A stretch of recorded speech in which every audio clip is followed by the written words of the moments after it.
লজ্জাও লাগলো না দেশের সম্পর্কে বিদেশে বসে বদনাম করতে। তিনি বললেন একটি দল নির্বাচন চায়। আর আমরা বলতে চাই একটি লোক নির্বাচন চায় না, সে হলো ইউনুস, একটা ইউনুস। ওয়ালটন আবারও মিলিনিয়ার অফারে ওয়ালটন ফ্রিজ কিনে আপনিও হয়ে যেতে পারেন মিলিয়নিয়ার। সংস্কার করতে করতে বর্তমান সরকার বিদেশ থেকে বহু লোককে আমদানি করেছেন সংস্কার করার জন্য।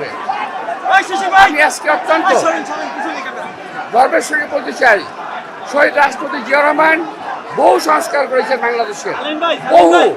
উনি বিদেশ থেকে কোনো পরামর্শ আনেন নাই, উনি দেশে থেকেই দেশের যে সংস্কার করা দরকার তা করেছেন।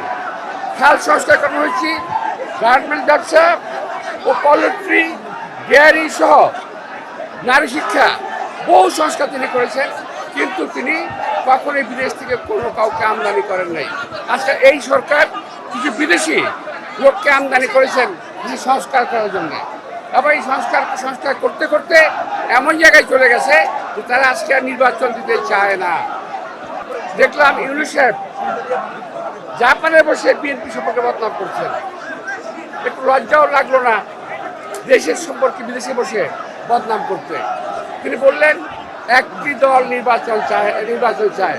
আর আমরা বলতে চাই একটি লোক নির্বাচন চায় না, সে হলো ইউনুস, একটা ইউনুস। ও নির্বাচন চায় না। বিএনপি বরাবর নির্বাচন চেয়েছে ডিসেম্বরের মধ্যে, এবং এই ডিসেম্বরের কথা কিন্তু ইউনুস সাহেব স্বয়ং বলেছেন, আমরা বলি নাই, তারই প্রস্তাব। পরবর্তীতে তিনি শিফট করে চলে গেলেন জুন মাসে যদি নির্বাচনের কথা বলেন, এই নির্বাচন কখনো বাংলাদেশে হবে না। সুতরাং নির্বাচন যদি করতে হয় ডিসেম্বরের মধ্যে করতে হবে। আর নির্বাচন করতে না চান, সেটা ইউনুস সাহেবের দায়িত্ব, আমাদের দায়িত্ব নয়। আমরা জাতির বাংলাদেশ জনগণ এই নির্বাচন আদায় করবে, নইলে এই দেশের ভৌগোলিক